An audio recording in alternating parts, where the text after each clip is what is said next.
اعوذ باللہ من الشیطان الرجیم بسم اللہ الرحمن الرحیم۔ السلام علیکم ورحمۃ اللہ وبرکاتہ۔ تمام ناظرین و سامعین، طلباء اور طالبات کو قاری غلام اویس وٹو کی طرف سے یوٹیوب چینل اویس قرآن اکیڈمی میں خوش آمدید کہتے ہیں۔ آپ دوستوں سے گزارش ہے آج کے ٹاپک کو سمجھنے اور سیکھنے کے لیے، تاکہ قرآن مجید میں یہ ٹاپک کو آپ اچھے طریقے سے ادا کر سکیں، تو ویڈیو کو آخر تک ضرور دیکھیے گا۔ آج کا ہمارا ٹاپک جو ہے سبق نمبر 14، نون ساکن اور تنوین کے استعمال سے جو ہمارا آخری حصہ ہے اقلاب، اس کو ہم پڑھنے جا رہے ہیں۔ ہمارا لیسن نمبر 44 ہے، پارٹ نمبر 3، متنی قاعدہ سبق نمبر 14۔ اس کو آج ہم پڑھنے جا رہے ہیں اور اس کا آج ہمارا آخری حصہ ہے اس سبق کا۔ تو ٹاپک ہے ہمارا اقلاب۔ اقلاب کا معنی ہے تبدیل کرنا یا بدلنا۔ اقلاب کا معنی کیا ہے؟ بدلنا یا تبدیل کرنا۔ اس کا مفہوم کیا ہے؟ نون ساکن اور تنوین کے جو نون کی آواز ہے اس کو میم میں بدل کر پڑھنا اقلاب کہلاتا ہے۔ یہ اس کی تعریف بھی ہے۔ اب اس کی پہچان کیا ہے؟ پہچان یہ ہے کہ نون ساکن یا تنوین کے بعد، نون ساکن یا تنوین والے حرف کے بعد، یہ بات غور سے سیکھیے گا کہ جتنے بھی نون ساکن کا استعمال چل رہا ہے اس کے جو قواعد ہیں ان میں نون ساکن اور تنوین کے بعد حروف کو دیکھا جاتا ہے۔ تو نون ساکن یا تنوین کے بعد یہ اقلاب کی پہچان چل رہی ہے۔ نون ساکن یا تنوین کے بعد حرف با آ جائے تو اقلاب ہوگا۔ پھر دیکھ لیں، نون ساکن یا تنوین کے بعد حرف با آ جائے، حرف با کے اوپر نیچے کوئی بھی حرکت ہو سکتی ہے، آپ نے حرکت نہیں دیکھنی، آپ نے حرف دیکھنا ہے۔ ٹھیک ہے، آپ نے حرف دیکھنا ہے تو آپ کو سمجھ آ جائے گی۔ نون ساکن یا تنوین کے بعد حرف با آ جائے تو اقلاب ہوگا، یعنی کہ پڑھنے کے دوران تبدیلی پیدا ہوگی۔ تو آگے وہ پڑھنے کا طریقہ بتا رہے ہیں کہ یعنی نون ساکن اور تنوین کو میم سے بدل کر اخفا کریں گے، یعنی کہ اخفا سے مراد یعنی کہ ناک میں آواز چھپا کر ہم غنہ کریں گے اور اس کے دوران لمبائی 1 الف کے برابر ہو جائے گی۔ امید ہے کہ آپ کو یہ بات سمجھ آ گئی ہوگی۔ تو اب اس کی ایک مثال دیکھتے ہیں۔ یہ دیکھیں، نون ساکن ہے، نون ساکن کے بعد حرف با ہے اور با کے اوپر زبر ہے، یعنی کہ با مفتوح ہے۔ ٹھیک ہے، اس کے اوپر زبر ہے۔ تو آپ نے متحرک حرف نہیں دیکھنا، آپ نے حرف دیکھنا ہے۔ تو یہاں پر اشارتاً اس کی پہچان کے طور پر آپ اس مثال کو سمجھیں کہ نون ساکن کے بعد، اس کا جو قاعدہ تھا کہ نون ساکن یا تنوین کے بعد، اب یہاں پر کیونکہ ایک وقت میں ایک چیز آئے گی، نون ساکن ہو سکتا ہے یا تنوین، تنوین میں 3 حرکات ہیں، ان 3 حرکات میں سے بھی ایک ہی ہوگی، یا 2 زبر ہوں گی یا 2 زیر ہوں گی یا 2 پیش ہوں گی۔ آگے اس کی مثالیں ایکسرسائز کے اندر ہم سیکھ لیں گے۔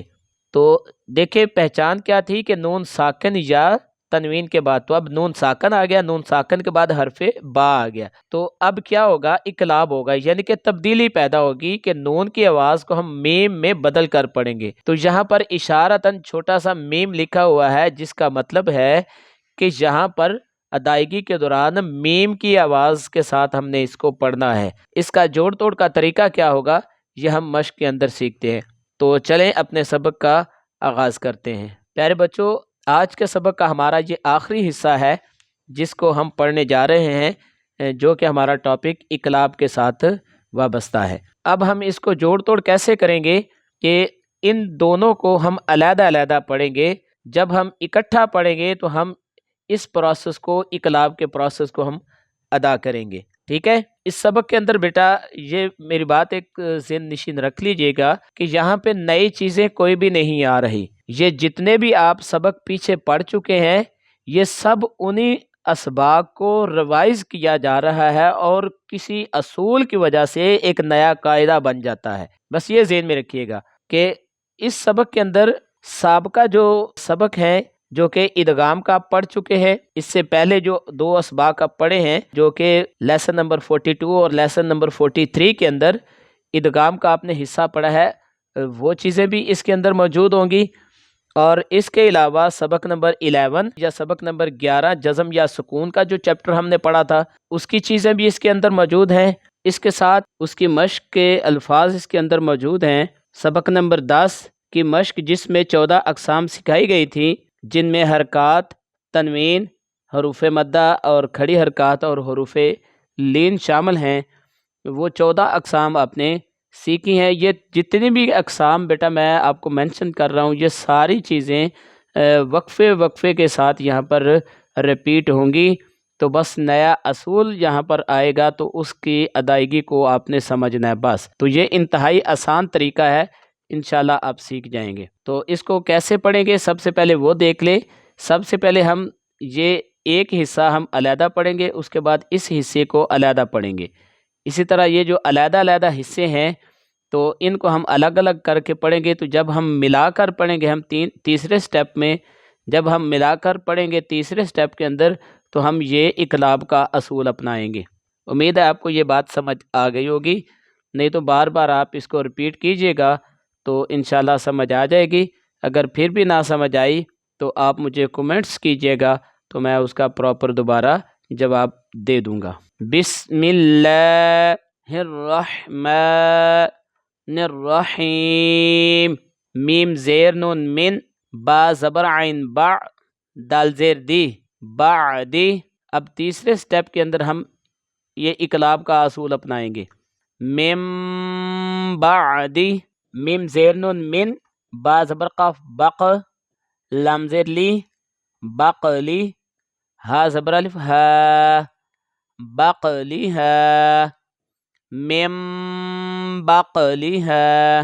اب یہ چونکہ اکٹھا ہے تو یہاں پر ہم یہ طریقہ ہم نہیں اپنائیں گے، تو ہم ان کو ایک ساتھ ہی ہم ادا کر لیں گے۔ حمزہ زبر میم ام، با زیر حمزہ بی، ام بی، ہا پیش میم ہم، ام بی ہم۔ ایک طریقہ تو یہ ہے، اس طرح آپ پڑھ سکتے ہیں۔ دوسرا طریقہ آپ اسی کو اپنا سکتے ہیں، جیسے حمزہ زبر نون ان، با زیر حمزہ بی، ہا پیش میم ہم۔ تو جب ہم ملا کر پڑھیں گے تو ہم اقلاب کا اصول اپنائیں گے۔ دوسرا طریقہ آپ یہی والا اپنا سکتے ہیں کہ حمزہ زبر نون ان، با زیر حمزہ بی، ہا پیش میم ہم، بی ہم۔ جب ہم دونوں کو اکٹھا کریں گے تو پھر ہم یہ اقلاب کا اصول وہ شامل کر لیں گے، جیسے ام بی ہم، لام زبر لا، یا پیش نون یون، لا یون، با زبر با، ذال زبر نون ذن، نون زبر نا، با ذن۔ اب اکٹھا کریں گے تو ہم ان کو اقلاب کا اصول اپنا لیں گے، تو پڑھیں گے لا یوم بذن۔ ایک طریقہ تو یہ ہے۔ دوسرا طریقہ یہ ہے لام زبر لا، یا پیش میم یوم، با زبر با، لا یوم با، ذال زبر نون ذن، نون زبر نا، لا یوم بذن۔ اب یہ دو حروف علیحدہ علیحدہ ہیں، یہ باقی سارے حروف، تو ان کو ہم وہی طریقہ جو پہلے والا ہم نے پڑھا ہے اسی طریقے کے ساتھ ہم اس کو ادا کریں گے۔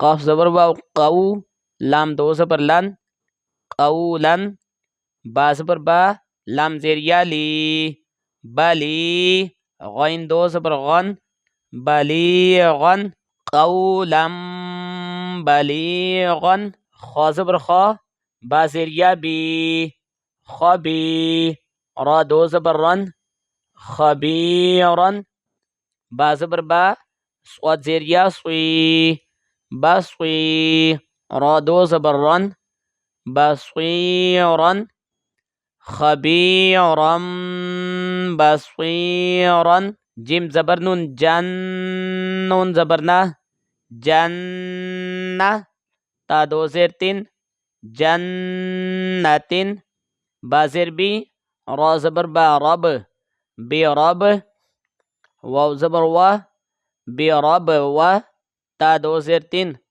بی رب و تین، جنتم بی رب و تین۔ یہ با حروف قلقلہ ہے، اس کی آواز لوٹ کر آئے گی۔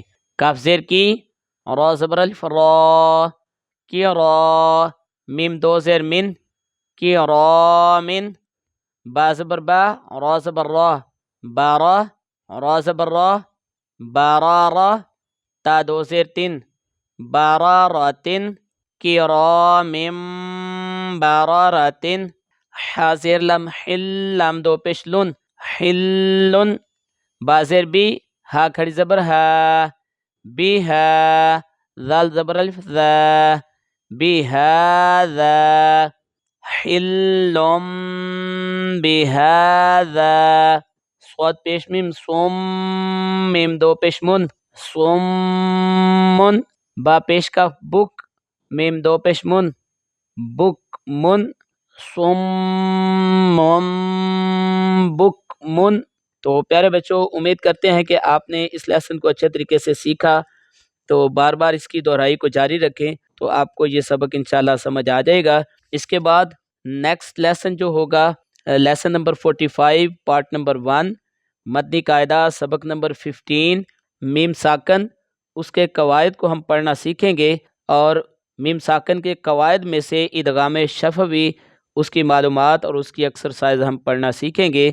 تو جو دوست احباب نئے ہیں ان سے گزارش ہے کہ وہ ہمارا یوٹیوب چینل اویس قرآن اکیڈمی کو سبسکرائب بھی کریں، لائک اور شیئر ضرور کریں۔ کوئی سوال ہو تو کمنٹس میں جا کر آپ پوچھ سکتے ہیں۔ تو اگلی ویڈیو تک کے لیے ہمیں اجازت دیں۔ السلام علیکم ورحمۃ اللہ وبرکاتہ۔